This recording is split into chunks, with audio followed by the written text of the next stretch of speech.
नमस्कार मंडळी, मी आहे निकिता.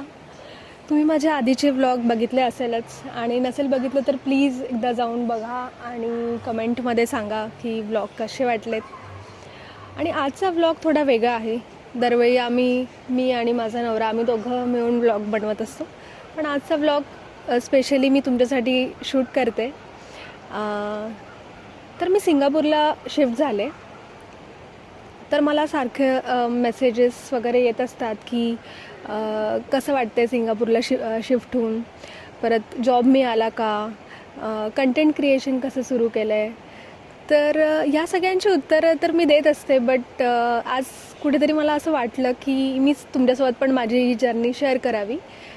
तर yes, I got married in last Feb 2026 and after that I got shifted to Singapore. त्यानंतर लाईफ पूर्ण 360 चेंज झालं आहे. तर लग्नाआधी मी IT सेक्टरमध्ये जॉब करायचे. ऑलमोस्ट 4 वर्ष मी जॉब केला आहे आणि माझं लाईफ असं जॉबभोवतीच चाललेलं की म्हणजे मी प्रायोरिटाईज करायचे जॉबला की बाबा जॉब जॉब जॉब, म्हणजे कधी तो माझा 9 to 5चा जॉब 9 to 9 होऊन जायचा मला कळायचं पण नाही. तर इकडे आल्यानंतर आय वॉज लाईक की okay, I have IT experience आणि माझं डोमेन पण इकडे आहे, तर मला इझिली जॉब मिळून जाईल. बट ते बोलतात ना की आपण जे ठरवलं आहे आणि तसंच घडलं तर कशी लाईफ चालेल, राईट. तर आणि देवाने कधी कधी आपल्यासाठी असं वेगळे प्लॅन बनवलेले असतात. तर माझ्या बाबतीतही तसं काहीसं झालं की मी असं विचार केलेला की मग आता तिकडे गेल्यानंतर मला जॉब मिळेल आणि ठीक आहे थोड्या दिवसानंतर मिळेल, पण असं काही झालं नाही. आणि माझं अजूनही तेच रुटीन की मी जॉब्स अप्लाय करायचे, परत त्यांच्याकडनं रिजेक्शन यायचे परत. आणि इथे प्रॉब्लेम असा आहे की विजा फॅक्टरमुळे इथे जॉब मिळणं थोडं अवघड आहे. जर तुम्ही PR किंवा सिंगापुरियन असेल तर जॉब मिळणं थोडं सोपं आहे. बट अपार्ट फ्रॉम दॅट की मी जसं अप्लाय करते तर रिप्लाय कधी यायचे कधी नाही यायचे आणि त्या विजा फॅक्टरमुळे ते लांबणीवर जात होतं.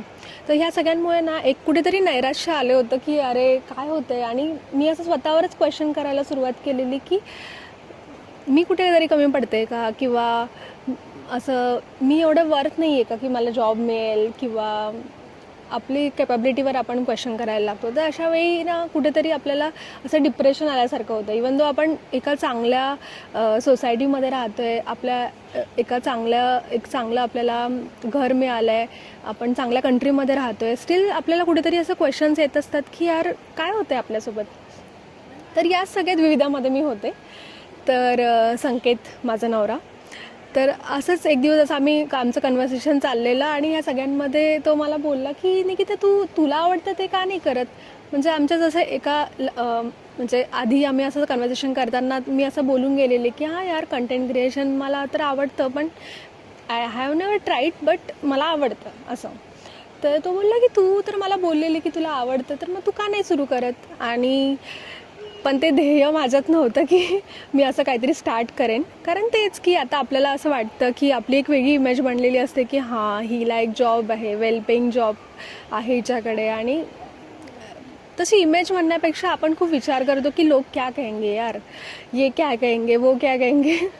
आणि तेच माझ्या मनात पण त्या सगळ्या गोष्टी होत्या की यार मी कसं सुरू करू, म्हणजे काय म्हणतील लोक, एवढं चांगला जॉब सोडून तिकडे गेली आणि आता कंटेंट क्रिएशन करते वगैरे.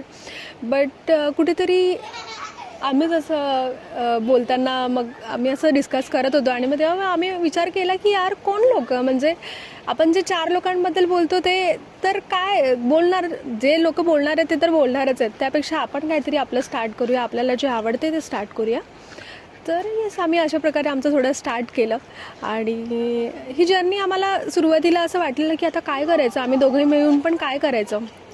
मग आम्ही विचार केला की चला आपण नाही काही तर आपली एक पुढे म्हणजे आपल्या पुढे जेव्हा आपण इथून 10-15 वर्षांनी बघू तर आपल्याकडे काहीतरी मेमरीज असतील की आम्ही यावेळेला इथे गेलेलो. तर जस्ट लाईक दॅट की आम्ही एक मेमरी बनवू आपली की जाऊ द्या आपण असंच जातोच आहे, आम्ही फिरतो आहे, तर आपण आपलं एक रुटीनचा व्हिडिओ बनवूया, किंवा आपण फिरायला गेलो तर व्हिडिओ बनवूया. असं आम्ही सुरुवात केलेली. त्याच्यानंतर मी एक माझं पर्सनल पण एक सुरुवात केलेलं की हां आता मी पण असे फोटोज वगैरे काढत असते किंवा सिंगापूरमध्ये इव्हेंट आहे तर त्या इव्हेंटबद्दल पण मी इन्फॉर्मेशन देत असते, म्हणजे इन्फॉर्मेशन माझ्या इंस्टाग्रामवर टाकत असते. तर मी असं थोडं सुरुवात केली. बट आय नेव्हर थॉट की इतका चांगला रिस्पॉन्स आम्हाला मिळेल, इतक्या लवकर आम्हाला कोलॅबरेशन मिळतील. आणि खूप छान रिस्पॉन्स आला, टचवूड, बट खूप छान रिस्पॉन्स आला. आणि मग ती एक अशी आवड वाटायला लागली की यार नाही आपण आता करूया, अजून आपल्याला कोलॅबरेशन येतील. आणि इट्स नॉट अबाउट मनी की आपल्याला किती मनी त्यातून मिळते किंवा काय होतं आहे, but it's about our own growth की आपण त्यात कसं ग्रो करतो आहे. आणि इवन कोलॅबरेशनमध्ये पण आम्हाला असं होतं की यार हां आता लास्ट आपलं असं झालं आहे, आपण नेक्स्ट अजून चांगलं करूया. तर एक कुठेतरी असं ना, जेव्हा आपण आपल्या आवडीची गोष्ट करत असतो ना, तर एक कुठेतरी अशी मनात हे येऊन जातं की यार नाही आपल्याला अजून बेस्ट करायचं आहे. तर हे सांगण्याचं तात्पर्य हे आहे की आपण जेव्हा मी जॉब करत होते तर आय वॉज लाईक की माझ्याकडे काही जास्त हॉबीज नव्हत्या. आणि to be very honest I am a person की मी असं जॉबला इतकं प्रायोरिटी दिलेली की मला असं वाटायचं की हां जॉब जॉब जॉब, कारण माझ्याकडे म्हणजे कंटिन्यू मला वर्कलोड असायचा आणि त्याच्यामुळे मला काही करायला पण जमायचं नाही. तर कुठेतरी आता ते रिग्रेट होतं मला की मी का नाही जोपासले माझे छंद किंवा का काही केलं नाही. तर आता कट टू सिंगापूरला आल्यानंतर असं होतं की मी स्वतःवर खूप लक्ष दिलं आहे. म्हणजे स्वतःवर लक्ष दिलं, आय मीन टू से की मी माझे हॉबीज वाढवल्यात, मी नवीन गोष्टी ट्राय केल्या आहे, मी माझ्या हेल्थला प्रायोरिटी दिली आहे, म्हणजे प्रायोरिटाईज केलं आहे माझ्या हेल्थला की मी एक्झरसाईज करते, स्वतःसाठी काहीतरी करते, म्हणजे शांत मन राहायला मी मेडिटेशन करते, बुक रीड करते. तर ह्या सगळ्या गोष्टी मी आधी नव्हते करत. तर कुठेतरी आता मला असं वाटतं की यार मी थोडं लेट केलं आहे सगळं करायला, पण ठीक आहे, लेट का होईना मी चांगल्या गोष्टी कुठेतरी स्टार्ट केल्या आहे. आणि ते कसं आहे की स्वतःच्या आतमधून ते येणं खूप गरजेचं असतं. तर हे कुठेतरी इम्पॉर्टंट आहे. तर आत्ता ते असं मला स्वतःहून वाटतं की यार नाही मी हे करायला पाहिजे, मला हे करायचं आहे. तर येस, अशी माझी जर्नी होती. आणि कुठेतरी आत्ता मला असं फील होतं की यार आपण ना हे जॉब आणि सगळ्या गोष्टी, सगळे कर्तव्य पार पाडण्याच्या मागे ना आपण स्वतःला कुठेतरी विसरून जातो. आपण स्वतःसाठी काहीतरी करायचं विसरून जातो, काहीतरी छंद जोपासायचं विसरून जातो, किंवा आपण इच्छा असेल तरी करू नाही शकत कारण आपल्याकडे वेळ नसतो. तर मला हे या प्लॅटफॉर्मवरून फक्त हेच सांगायचं की जसा वेळ भेटेल ना, लाईक आपल्याला 1 तास जरी भेटला तरी आपले छंद जोपासा, आपल्याला स्वतःसाठी काहीतरी करा. बाकी आपण जॉब करतोय, आपली फॅमिली सांभाळतोय, आपण सगळ्या गोष्टी तर करतोच आहे, बट ह्या गोष्टी करणं खूप इम्पॉर्टंट आहे. आणि हे जेव्हा आपलं स्वतःहून आतमधून येतं ना, त्याचा आनंद खूप वेगळा आहे. म्हणजे आता कदाचित लोकांना असं पण वाटत असेल की अरे ह्या गोष्टी तर नॉर्मल आहे, तर आम्ही पण करतो. पण ज्या म्हणजे एखादी गोष्ट अशी असते ना की आपण आपल्या मनातून आल्यानंतर आपण जी करतोय आणि मग ते असं छान झाल्यानंतर असं भारी फिलिंग येतं. जसं की आता I was never a sports person, पण मी आता एक मॅरेथॉन केली and that was 5 kilometre. But ती काही अशी मोठी मॅरेथॉन नव्हती, पण ते करताना जी स्ट्रेंथ लागली मला, तेव्हा मला रिअलाईज झालं की यार खूप हेल्पफुल होतं. मी सकाळी उठून रनिंग करायचे, एक्झरसाईज करायचे, जिमला जायचे. तर ह्या सगळ्या गोष्टी कुठेतरी खूप इम्पॉर्टंट होत्या ह्या मॅरेथॉनसाठी.